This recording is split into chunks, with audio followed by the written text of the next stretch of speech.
కావచ్చు, ఇంద్రియాలు కావచ్చు, వస్తువులు కావచ్చు, వాటి సంబంధాలు కావచ్చు, వాటి ద్వారా వచ్చేటువంటి సుఖ దుఃఖాలు, వ్యామోహాలు, ఇవన్నీ కష్టాలు నష్టాలు అన్నీ కావచ్చు. ఇవన్నీ కూడా ప్రకృతికి సంబంధించినవి.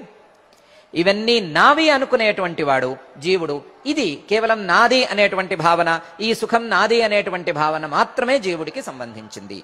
ప్రకృతికి జీవుడికి వాస్తవానికి సంబంధం లేదు అనే విషయాన్ని అర్థం చేసుకోవాలి. ఈ ప్రకృతి జీవులకు ఉండేటువంటి ఒక భ్రమను తొలగించుకోవాలి అనే అభిప్రాయంతో పరమాత్మ కొంచెంగా తిప్పి కార్య కారణ కర్తృత్వే హేతు ప్రకృతి రుచ్యతే అని అంటున్నాడు.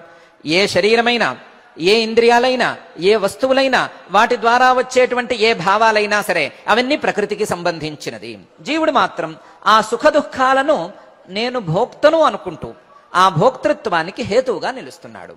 ఆ సుఖ దుఃఖాలను వెలిగిస్తున్నాడు. వెలిగించటం అంటే తనవి అనుకుంటున్నాడు. తనవి అనుకున్న తరువాత ఆ సుఖ దుఃఖాలు జీవుడి స్వరూపం